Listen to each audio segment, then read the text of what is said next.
ಹೊನ್ನಾವರ ತಾಲೂಕಿನ ಗುಣವಂತೆಯ ರಾಷ್ಟ್ರೀಯ ಹೆದ್ದಾರಿ 66ರಲ್ಲಿ ಗಟಾರ ನಿರ್ಮಿಸುವಂತೆ ಆಗ್ರಹಿಸಿ ಕರವೇ ನೇತೃತ್ವದಲ್ಲಿ ಸ್ಥಳೀಯರು ತಹಶೀಲ್ದಾರ್ ಮೂಲಕ ರಾಷ್ಟ್ರೀಯ ಹೆದ್ದಾರಿ ಪ್ರಾಧಿಕಾರಕ್ಕೆ ಮನವಿ ಸಲ್ಲಿಸಿದರು.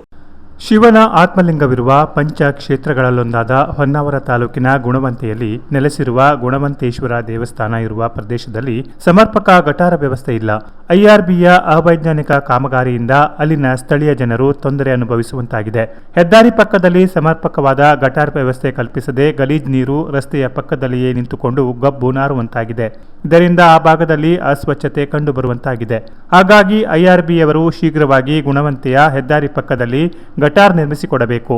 ಈ ಸಂಬಂಧ ನಾವು ಸ್ಥಳೀಯ ಗ್ರಾಮ ಪಂಚಾಯತ್, ತಾಲೂಕು ಆಡಳಿತ, ಜಿಲ್ಲಾಡಳಿತ, ರಾಷ್ಟ್ರೀಯ ಹೆದ್ದಾರಿ ಪ್ರಾಧಿಕಾರ ಮತ್ತು ಐಆರ್ಬಿ ಕಂಪನಿಯ ಅಧಿಕಾರಿಗಳಿಗೂ ಮನವಿಯನ್ನ ಸಲ್ಲಿಸುತ್ತಿದ್ದೇವೆ. ಒಂದು ವೇಳೆ ಈ ಮನವಿಗೆ ಸ್ಪಂದಿಸದಿದ್ದರೆ ಬೀದಿಗಿಳಿದು ಹೋರಾಟ ಮಾಡುವುದು ಅನಿವಾರ್ಯವಾಗುತ್ತದೆ ಎಂದು ಮನವಿಯಲ್ಲಿ ಎಚ್ಚರಿಸಲಾಗಿದೆ. ಪಂಚಕ್ಷೇತ್ರಗಳಲ್ಲಿ ಒಂದಾದ ಗುಣವಂತ ಅಂತ ಹೇಳಿದ್ರೆ ಇಡೀ ನಮ್ಮ ತಾಲೂಕು ಜಿಲ್ಲಾದ್ಯಂತ ಪ್ರಸಿದ್ಧ ಇದೆ. ಆದರೆ ಅಲ್ಲಿ ಇರುವಂಥ ರಸ್ತೆಯಲ್ಲಿ ಒಂದು ಚರಂಡಿ ವ್ಯವಸ್ಥೆ ಸರಿಯಾಗಿಲ್ಲ.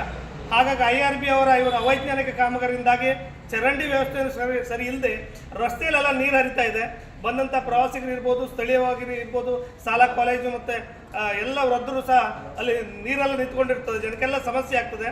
ಹಾಗಾಗಿ ತಾಲೂಕು ಆಡಳಿತ ಮತ್ತು ಜಿಲ್ಲಾಡಳಿತ ಇರ್ಬೋದು, ಐಆರ್ಬಿ ಕಂಪನಿ ಮತ್ತು ಈ ನ್ಯಾಷನಲ್ ಹೈವೇ ಈಗಾಗಲೇ ಪಂಚಾಯತ್ಗೂ ನಾವು ಮನವಿಯನ್ನು ಕೊಟ್ಟಿದ್ದೇವೆ. ಎಲ್ಲರೂ ಹೆಚ್ಚಿನ ಮುತುವರ್ಜಿ ವಹಿಸಿ ನಮಗಲ್ಲಿ ಚರಂಡಿ ವ್ಯವಸ್ಥೆ ಆಗಬೇಕು.